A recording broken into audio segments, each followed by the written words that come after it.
My dear community, since we are today Wednesday night, September 13, 2023, Chavzain Elul, Tavshin Pegimel, and in a few days we are celebrating the holiday of Rosh Hashana, 5784. I know that many of you are very busy in the preparation of the Chag, of the holiday. So therefore I decided to make a short video, to recap with you the halachot, most of them, of Rosh Hashana, at least the first day, and Be'ezrat Hashem, if we're gonna have the time, we're gonna do another video for the second day of Rosh Hashana. The halachot will be taught according to the Minhag Sefarad, Edot HaMizrach, the Bukharian custom, according to the laws of Rav Ovadia Yosef. In our shiur, we're gonna go through halachot in order of time, meaning a chronologic order from the beginning of the holiday and until the end of the first day. So, as we said, in a few days we have the holiday of Rosh Hashana.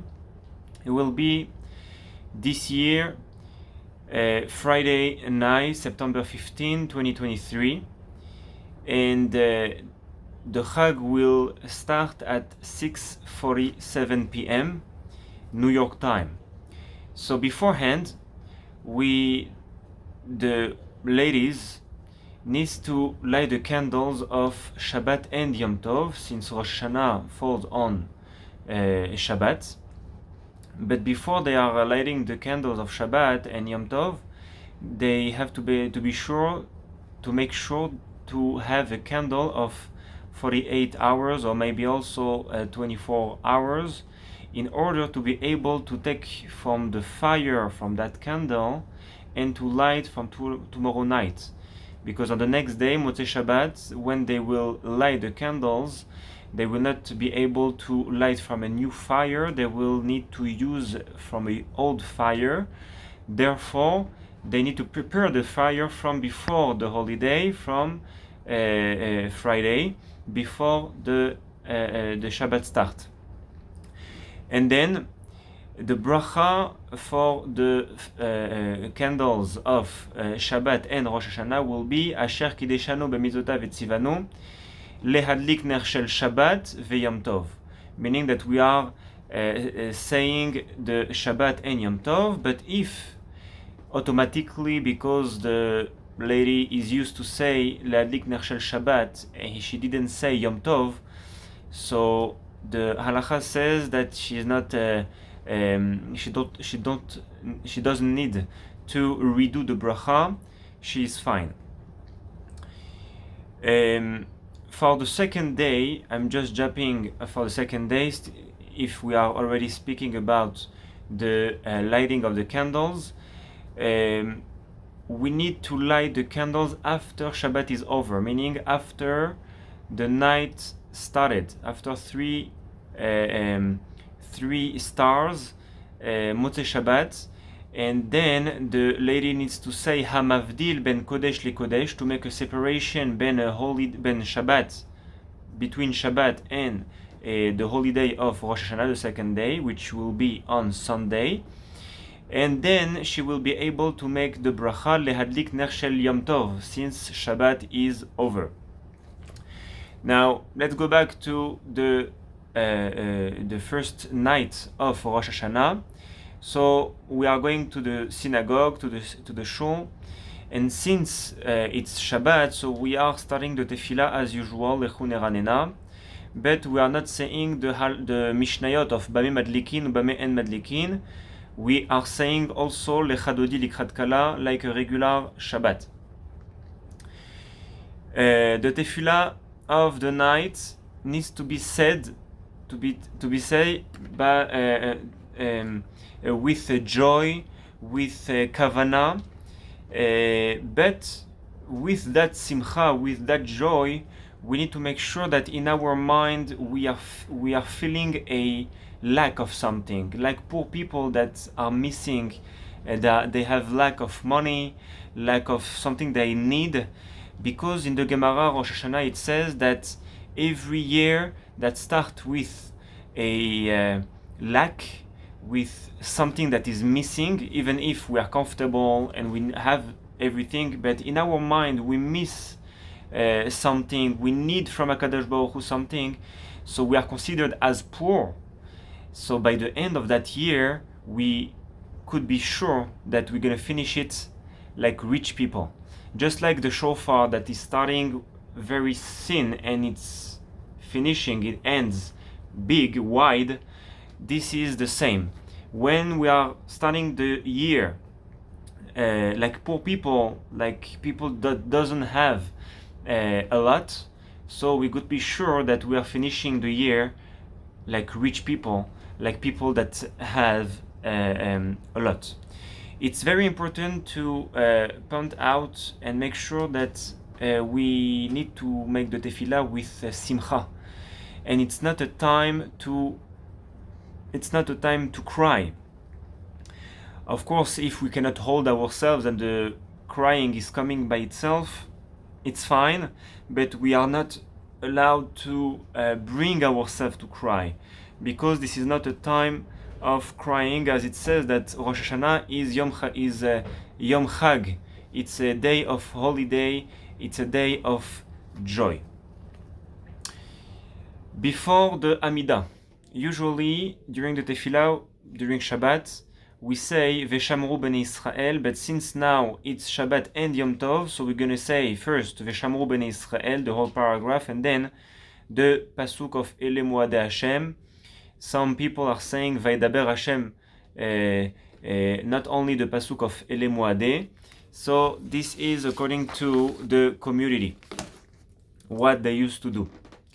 After the Tefillah, we're gonna say a special mizmor, a special psalm of Tehillim, which starts with the word LeDavid Mizmor Lashem Haaretz Umloa. On the first day of Rosh Hashana, whoever is saying it with a special intention about the Parnasa, so it's a big segula for having a big Parnasa. So therefore it's very important to say it word by word, trying to understand what we are saying in order to be blessed for the coming year with a good and large Parnasa.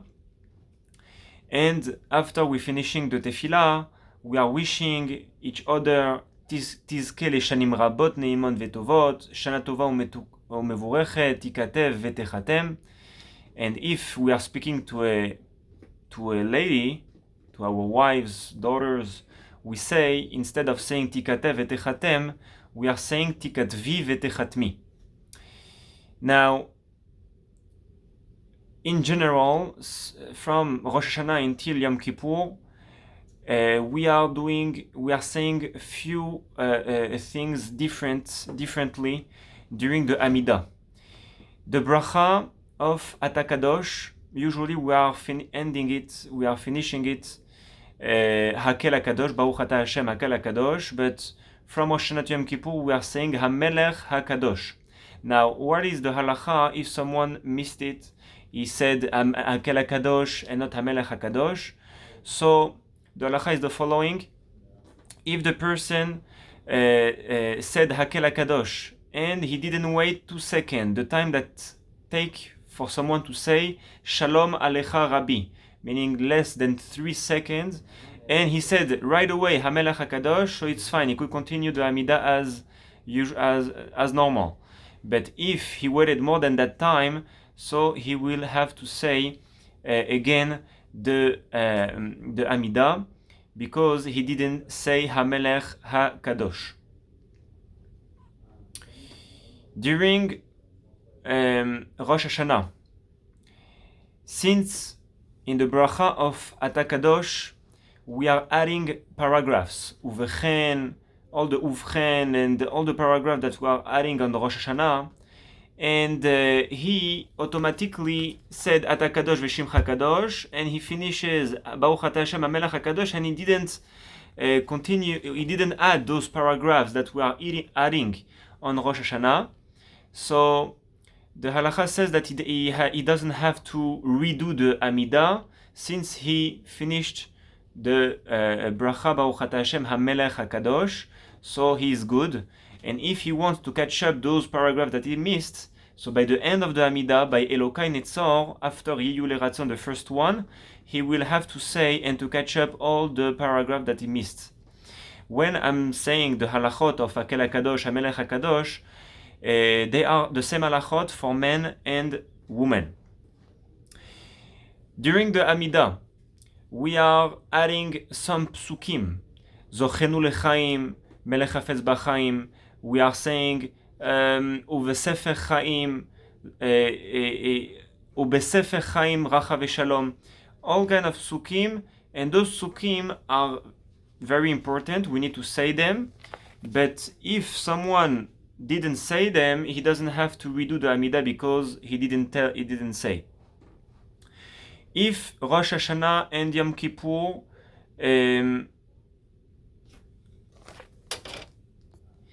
he has a doubt if he said HaMelech HaKadosh or Hakel HaKadosh, but he is sure that he said Uvechen, all the paragraphs that we spoke. So we are considering that he said HaMelech HaKadosh. But usually, if during the week of Rosh Hashanah Yom Kippur, Aseret Yemei Teshuvah, not Rosh Hashanah Yom Kippur itself, he has a doubt. So here he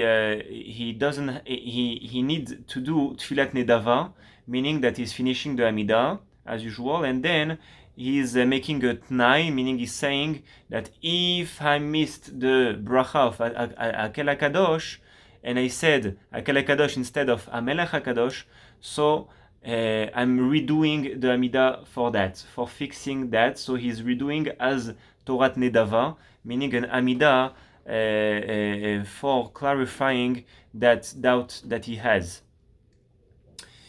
Since this year Rosh Hashanah fall on Shabbat, so the brachot that we are saying during the Amidah on the day of Rosh Hashanah, usually we are saying Baruch Ata Hashem. We are saying Yom Teruah, but since it's Shabbat and we are not blowing the shofar on Shabbat, so we don't say Yom Teruah. We need to say Zicharon Teruah. But if he said Yom Teruah, he doesn't have to redo the Amidah. So the bracha on the holy day, we are saying Baruch Ata Hashem, Melech al kol haaretz, Mekadesh HaShabbat Yisrael veYom HaZikaron. This is the bracha that we say on the holy day during the Amidah. So we see that on that bracha we are saying Melech al kol haaretz, Mekadesh HaShabbat. We speak about Shabbat, Israel, and Yom HaZikaron and Rosh Hashanah. If he missed one of them, he said Mekadesh HaShabbat, or he said Melech HaKol HaAretz Mikadesh Yisrael v'Yom HaZikaron, and he missed Shabbat. Since he said it during the bracha, because during the bracha also we are saying we are speaking about Shabbat and Rosh Hashanah, so he is fine. But if he finished his Amidah Mekadesh HaShabbat v'Yisrael v'Hazmanim, since Rosh Hashanah is not one of the Zmanim, is not one of the times that are called Zmanim, therefore he needs to go back. If he didn't finish the Amidah, he needs to go back to Meloch al kol haolam kulo birvodecha, and finishing again the bracha Mekadesh Israel, Mekadesh Shabbat v'Yisrael v'Yom HaZikaron, and not v'Hazmanim. But if he finished the Amidah, so and he's sure that he did wrong, so he has to redo the entire Amidah. The Malach that is writing us our names in the book of blessing, in the book of life during Rosh Hashanah, his name is Safriel, and this name of the Malach is the same numerical value as the word Hashalom. Therefore, when we are finishing the Amidah, instead of saying Oseh Shalom Bimromav, we are saying Oseh HaShalom Bimromav. some customs are saying always, when they are saying Oseh Shalom, they are saying always Oseh HaShalom, even in Kaddish, no matter which Kaddish. But according to the Sephardic custom, we are saying Oseh HaShalom only by the end of the Amidah and by the end of the Kaddish Titkabal, which is a Kaddish that is connected with the Tefillah, with the Amidah. Some people want to make their tefillah while they are bending. They are bending themselves as a sign of bitul, nullification. And so this is good to do, but they have to make sure that before every Baruch Ata Hashem in the Amidah, they should be straight themselves, and then after Baruch Ata Hashem, they are finishing Hamelech HaKadosh or whatever. After they are finishing, and they say the next bracha while they are straight, the few words, then they could bend themselves again. Meaning, only in the middle of the brachot they are allowed to bend themselves, but not in the beginning and the end of each bracha. Why? Because we don't want to add on the 3 brachot that Chachamim said that we need to bang. This is the first and end the end of the first bracha, meaning the beginning of the Amidah and the bracha before Nagdishach and Magen Avraham, and the first and the last bracha of the Amidah, meaning Modim Anachnu Lach and Hatov Shimcha Ulchanel and the bracha of Vechol HaChaim, which is Hatov Shimcha Ulechana Eleodot. So those 4 places we need to bend ourselves during the bracha, but and to not add on those brachot. Therefore, we need to be straight on the brachot, or the brachot that we're not supposed to bend ourselves. Now we are going to do the kiddush. We are going home after the tefillah, and we are doing the kiddush. So we need to say the kiddush while we are standing up, like a regular kiddush of Shabbat, and after the bracha of the kiddush, we are saying Shechianu. After kiddush, we go to wash our hands. Some people, their customs, they are starting to eat the fruits of Rosh Hashana before washing hands, and some custom are eating the fruits after washing hands. So it depends what you're doing. If you are eating before washing hands, so you need to make the bracha on the fruits.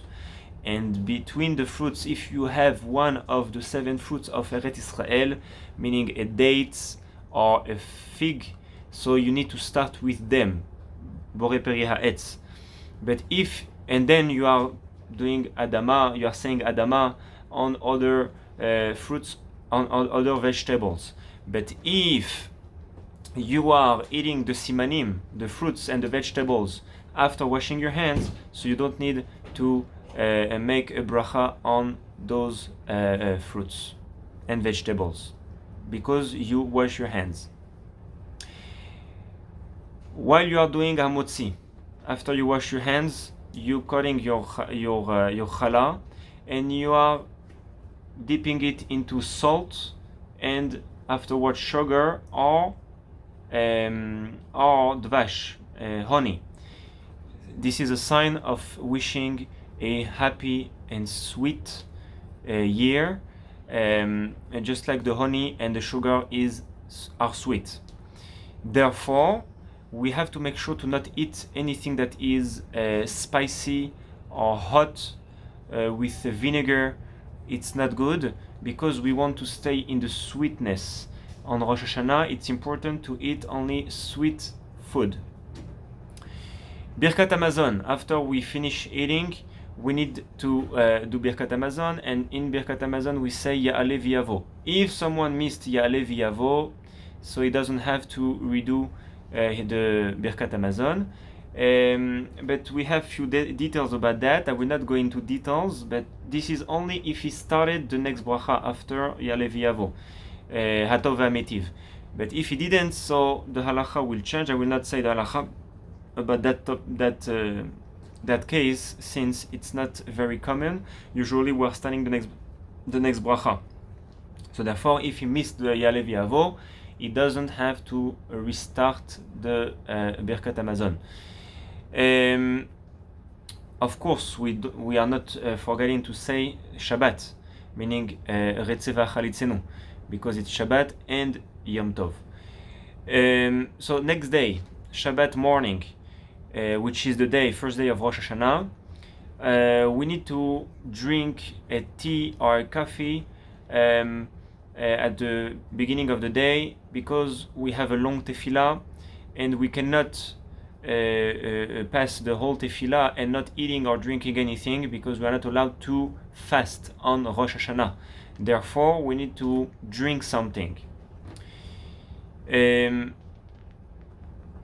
After Shacharit, we are reading Kriyat Torah.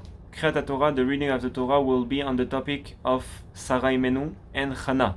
Chana will be the Haftarah, and Sarah also will be the Torah reading, since both of them got pregnant on Rosh Hashanah. If we have a Brit Milah to be done on Rosh Hashanah in the shul, in the synagogue, so we are doing the Brit Milah right after the Kriyat Torah and before the shofar.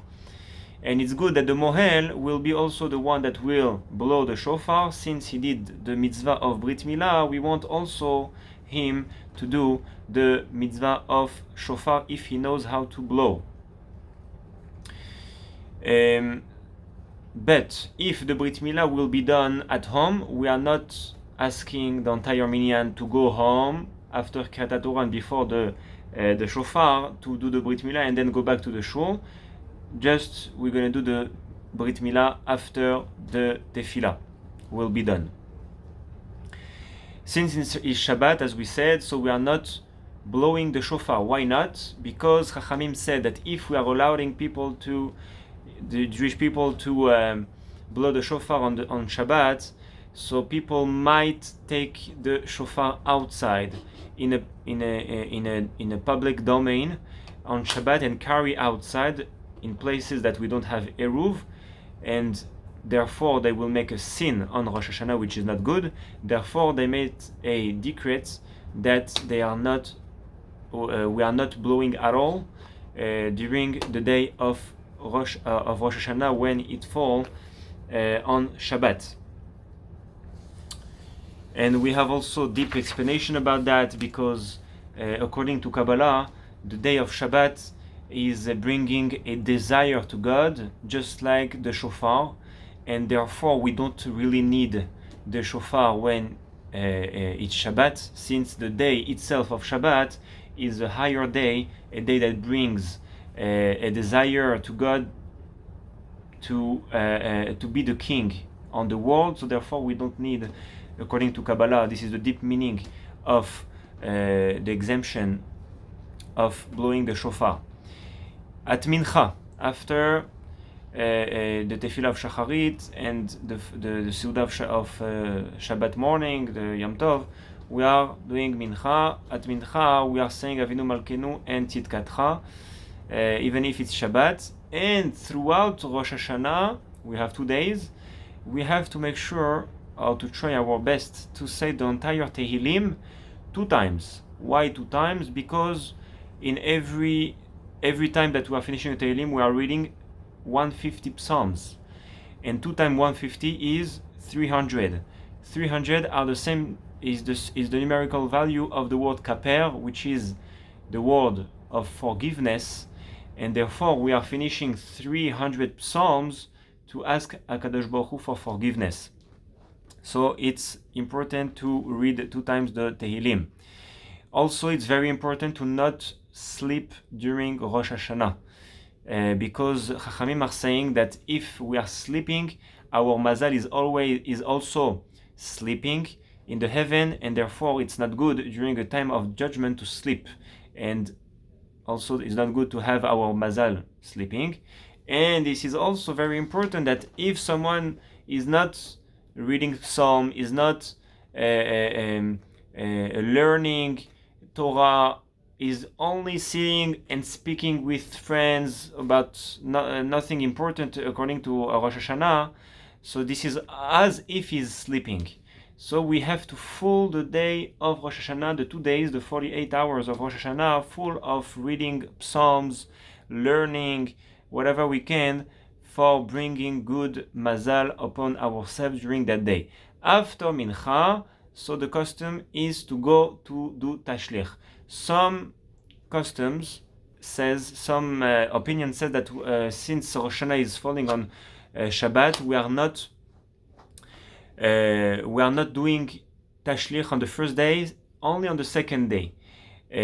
Why not on the first day? Because if we are allowing to do tashlich, to say tashlich on the first day, which is Shabbat, people will carry in a domain that that is public on Shabbat, and which is also a sin. Therefore, we are not doing tashlich on Shabbat. But places that has eruv, so according to the Sephardic custom, they might say tashlich. So what is tashlich? They are going next to a river, a well, next to water, and we are saying mizmorim. We are saying Mikel Kamocha. It's printed in the Marzor. Those paragraphs that we are saying are very important to say during Rosh Hashana, and if we didn't say it on Rosh Hashana, we have the entire week to say it until Yom Kippur, for asking HaKadosh Baruch Hu for forgiveness and beracha for the next year. And the deep meaning also why we are going next to the well or next to the river that has fishes, because we are asking HaKadosh Baruch Hu that He should look at us just like the fish. The fish never close their eyes, and we are asking HaKadosh Baruch Hu that He should always look at us without closing eyes, and always being in control of the Jewish people to protect them. And also we are asking HaKadosh Baruch Hu that just like the fishes doesn't have ayin hara, the bad eye, also through the fact that we are going to do tashlich next to the water, we are asking HaKadosh Baruch Hu that He should take away all the bad eye that we might have for the coming year, all the ayin hara. So this is according to the custom that are saying that we are doing tashlich on the first day, but if the custom is to go on the second day, so this will happen on the second day. If we are sure that the man and the woman will be separate during the time of tashlich, so the woman might come and join the tashlich, the tefillah of tashlich, but it's very important to make sure that they are not mixing with each other, because it's a problem of tzniut. And therefore, if we know that the woman will be with the man together, so it's better for them to not come, since it's a mitzvah for the men, and the men are saying those paragraphs for their family, which include also the women and the daughters. So here is more or less the halachot of the first day, and Be'ezrat Hashem, if we will have the time, we're going to do another video about the second day and about the blowing of the shofar of the second day for this year. Thank you very much for listening to the halachot. I hope that you will have ketiva v'chatima tova le'shana tova mtuka. You should be written and sealed in the book of life.